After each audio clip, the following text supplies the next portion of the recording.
Beralih ke pelaksanaan KTT ASEAN, di mana kita mendengar juga dari Pak Erlangga Hartarto, momen ini menjadi momen juga untuk bisa lebih menggalakkan lagi LCT.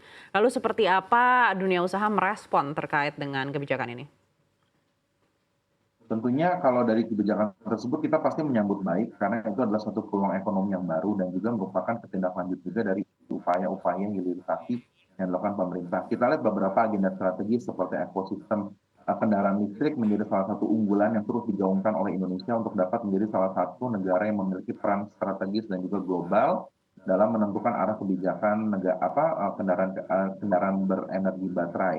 Karena kita tahu kita punya sumber daya, untuk itu selain kita menjadi tanda petik penghasil bahan baku, tetapi kita tidak mau hanya menjadi pasar, tapi juga kita menjadi salah satu ekosistem yang signifikan dalam percaturan kendaraan berenergi baterai di dunia. Nah, itu juga harus kita sikapi dengan betul-betul cepat dan juga tidak menunggu terlalu lama agar kita tidak ketinggalan dari momentum yang sangat baik itu. Di samping juga saya juga menggarisbawahi Anake adalah keuntungan jangka pendek seperti kawasan pariwisata juga yang mungkin dapat memperoleh stimulus yang lebih positif dengan adanya keketuaan Indonesia sebagai di ASEAN saat ini. Jadi kita harapkan untuk yang jangka-jangka pendek pun harus tetap disambut dengan optimis agar kita juga dapat memberikan stimulasi yang sifatnya jangka pendek untuk berbagai sektor yang menghadapi KTT ASEAN ini. Aneka. Baik, tapi mengurangi ketergantungan terhadap dolar Amerika Serikat sendiri, pelaku usaha menilainya seperti apa? Karena kalau kita tidak menggunakan dolar Amerika Serikat, otomatis ini akan lebih banyak lagi mata uang yang menjadi concern kita yang tentu berbeda di setiap negara ASEAN.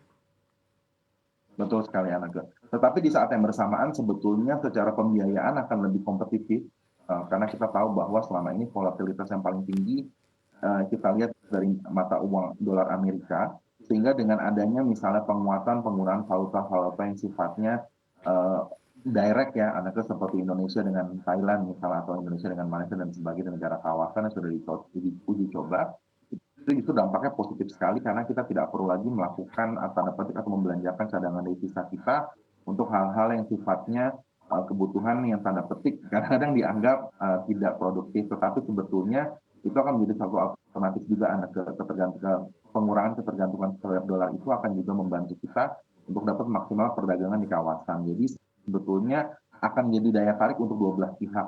Setiap negara akan lebih dimanfaatkan untuk perdagangan sehingga tidak terlalu membebani satu dengan yang lain. Jadi justru kami dari hal ini yang menyambut sangat positif karena itu akan menjadi satu permodelan yang lebih efisien dan juga kompetitif terutama untuk di kawasan ASEAN.